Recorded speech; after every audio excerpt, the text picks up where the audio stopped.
بھارتی وزیراعظم نریندر مودی کے مقبوضہ کشمیر دورے کے خلاف آزاد کشمیر کے مختلف شہروں میں پاسبان حریت کی اپیل پر احتجاجی مظاہرے منعقد کیے گئے۔ دارالحکومت مظفر آباد میں شہریوں کی بڑی تعداد نے نریندر مودی کے دورے کے خلاف سیاہ جھنڈے لہرا کر اور ٹائر جلا کر احتجاج کیا۔ کشمیری شہریوں نے نریندر مودی اور بھارتی فوج کے خلاف شدید نعرہ بازی کی۔ کشمیری مظاہرین گو مودی گو بیک، گو انڈیا گو بیک، قاتل قاتل مودی قاتل جیسے نعرے لگا رہے تھے۔ نریندر مودی کی کشمیر آمد کے خلاف مظاہرے کی قیادت چیئرمین پاسبان حریت عزیر احمد غزالی، حریت رہنما مشتاق الاسلام اور دیگر کر رہے تھے۔ مقررین نے مظاہرے سے خطاب کرتے ہوئے کہا ہے کہ نریندر مودی مقبوضہ جموں کشمیر کو فوجی اڈا بنانے کی کوشش کر رہا ہے۔ کشمیری عوام دورہ مسترد کرتے ہیں۔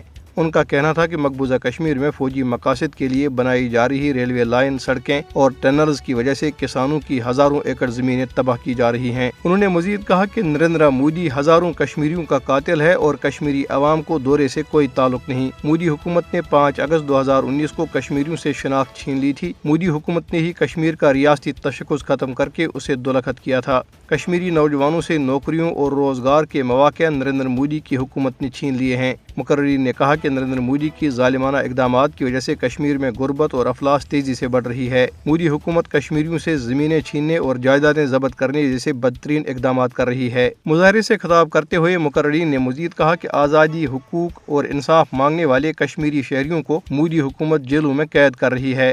Jammu Kashmir democratic freedom party نے بھارتی وزیراعظم نریندر مودی کے غیر قانونی زیر قبضہ جموں کشمیر کے دورے کو شدید تنقید کا نشانہ بناتے ہوئے اسے زمینی حقائق پر پردہ ڈالنے کی مذموم کوشش قرار دیا ہے۔ ڈیموکریٹک فریڈم پارٹی کے ترجمان ایڈوکیٹ ارشد اقبال نے کہا کہ مودی حکومت خطے میں نام نہاد ترقی کے جھوٹے بیانیے کو فروغ دے رہی ہے، جبکہ حقیقت میں بھارتی فوج کے ذریعے وسیع پیمانے پر جبر اور ظلم کا بازار گرم ہے۔ ادھر مقبوضہ کشمیر کے ضلع بارامولہ میں بارڈر سیکورٹی فورس کا ایک اہلکار اپنی ہی سروس رائفل سے گولی سے وہ زخمی ہو گیا۔ ادھر سری نگر میں سینٹرل ریزرو پولیس فورس کے ایک اہلکار نے اپنی سروس رائفل سے خود کو گولی مار کر اپنی جان لے لی۔ CRPF اہلکار نے سری نگر میں 116ویں بٹالین میں خود کو گولی مار کر ہلاک کر لیا۔